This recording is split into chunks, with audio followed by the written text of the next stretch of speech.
The Bicol region is in the southeastern stretch of the Philippine island of Luzon, at the country's storm belt where most typhoons that hit the Philippines make landfall. It is almost surrounded by water, although it is accessible by land through Quezon province in the north. It is generally hilly, mountainous, and dotted with volcanoes, the most imposing and majestic being the Mayon volcano in Albay province. The region is among the country's poorest.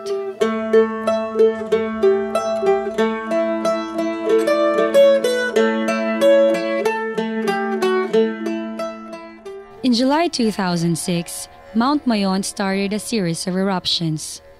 It was long drawn out and caused no immediate damage, but volcanic material were deposited along parts of the mountainside.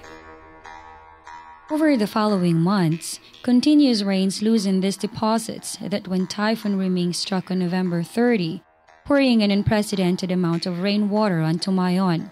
These lahar deposits cascaded down the slopes, along with tons of boulders, destroying whole communities in the vicinity of the volcano. Within hours in the Bicol region, more than 500 people were dead.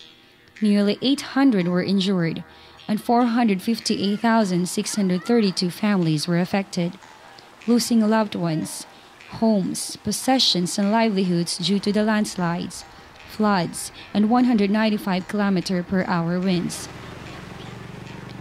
232,968 houses were totally destroyed. Almost half of them were in Albay.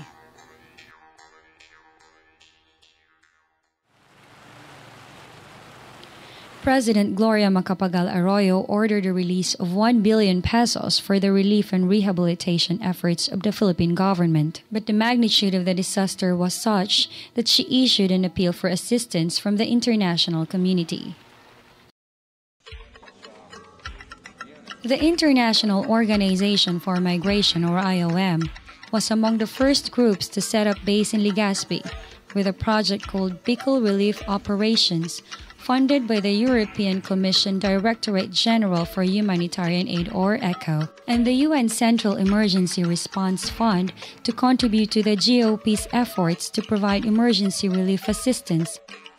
By the end of the project, IOM had already delivered more than 12,750 metric tons of food, non-food items, and shelter materials. In its relief operations, IOM witnessed the internal displacement caused by the disaster and how it was likely to persist. Months after Typhoon Riming's onslaught, there were still approximately 3,600 families or 18,000 people in cramped evacuation centers located in 11 public schools and 5 other sites. These evacuation centers were hardly fit for human habitation. Neither did those set up in schools contribute to making the atmosphere conducive for learning. There were also other families who were forced to endure other forms of temporary housing, including pitching makeshift tents wherever there was available space. These families and those in the evacuation centers could never return to their original home sites because they were in danger zones in the paths of landslides and floods. And even if they could return, they had limited means to rebuild their destroyed houses. The provincial government figures show that more than 10,000 families needed shelter assistance. Permanent housing efforts were ongoing, but were proceeding slowly due mainly to the complex requirements of sustainable relocation. Meanwhile, the living conditions of the displaced had to be improved immediately. To address this concern, IOM, in partnership with ECHO, launched another project entitled Continuing Humanitarian Response for Albay, with focused on temporary shelter support and assistance in June 2007. To construct temporary or transit shelters in the province of Albay and assist the survivors to transition from evacuation to recovery.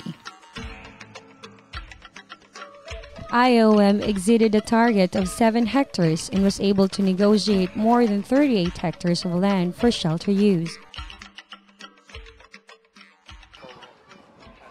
To date, IOM has completed 867 temporary shelter units with electrical, kitchen, and toilet provisions in 16 sites in Albay, and 867 families have moved into them, leaving only 586 families in one school and 3 original evacuation centers and transit sites. IOM, in close coordination with concerned government agencies, was able to identify and negotiate for land to be used as temporary and permanent relocation sites, make basic services such as road access, electricity, and water available in these sites.